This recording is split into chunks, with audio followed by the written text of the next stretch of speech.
Want to take a wild guess as to which famous rock star was described as follows in his grammar school report card? Brian is a very courteous, sensitive, and serious young man who shows an enthusiasm for the Bible. The rocker in question is none other than Marilyn Manson, or as his Christian school teachers called him, Brian Hugh Warner. So, you think you know Marilyn Manson? When little Brian was 11 years old, his father Hugh not only escorted him to a Kiss concert, but went one step further and actually dressed up as Kiss bassist Gene Simmons. Clearly there's a little case of like father, like son going on there. Before he reinvented himself as Marilyn Manson, Brian Warner appeared destined for a career in journalism. Manson started writing poetry and short stories as a kid and was working towards a journalism degree in college when he interviewed Nine Inch Nails mastermind Trent Reznor. The two men struck up a friendship. Reznor was impressed by Manson's band, the Spooky Kids, and the rest, as they say, is industrial shock rock history. But keep in mind, Reznor's production of Marilyn Manson's 1994 debut album Portrait of an American Family only came about because the band wasn't happy with the initial results delivered by original producer Rolly Mossiman, whose impressive credits include Swans, Faith No More, and Celtic Frost. Before he joined Marilyn Manson and adopted the stage name of Twiggy Ramirez, the man-born Geordie Osborne White played with several long-forgotten Florida metal bands. But one band you can still find evidence of on YouTube is the curiously named Emboogalard. Check out their abrasive brand of thrash metal.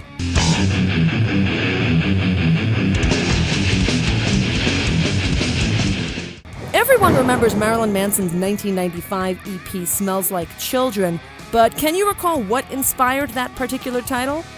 It's the classic 1968 children's movie Chitty Chitty Bang Bang, which includes a very shady character named the Child Catcher. Something tells us this creepy concept would never fly in today's politically correct climate. Marilyn Manson often wears a pentagram ring that many religious groups cite as proof of his allegiance to Satan. Satan.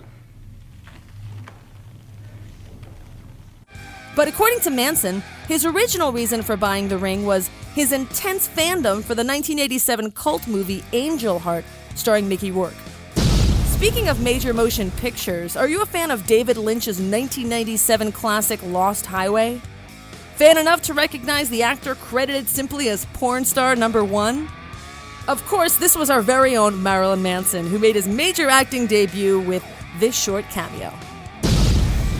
John 5 joined Marilyn Manson's band in 1998, but 2 years earlier, John actually lost out on the gig to guitarist Zim Zum after reportedly arriving late to an audition.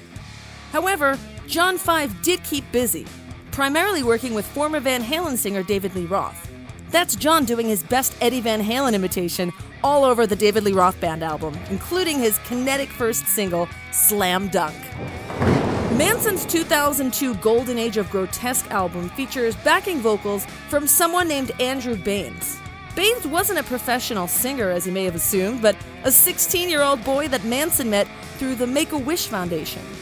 The teenager's wish was to sing backup with a real rock band, and Manson contradicted his boogeyman reputation when he made Andrew's wish come true.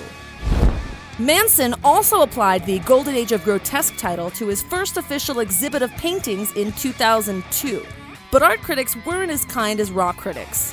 One particularly grumpy old man described Marilyn's efforts as those of a psychiatric patient given materials to use as therapy. Sounds like a success to us.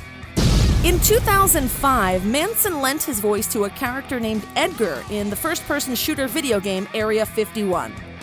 We always knew he was born to be an alien. Marilyn Manson has often voiced his love for the alcoholic beverage absinthe, which was once banned by hysterical prohibitionists who claimed it drove those who drank it insane. Luckily, Madman Manson was already there, so in 2007, he launched his own brand of absinthe, naming it Manson. It even won a gold medal at the San Francisco World Spirits Competition the following year. Marilyn Manson has numerous tattoos, including the number 15 tucked away behind his ear.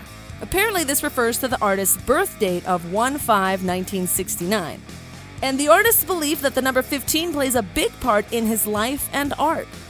Once, when discussing 2009's The High End of Low album, he even called it the new number of the beast. Finally, on Manson's self-professed 2012 comeback album, Born Villain, the Antichrist Superstar utilized high-pitched sounds only dogs can hear to trigger a subconscious, nauseous reaction in humans. Thanks for that, Brian.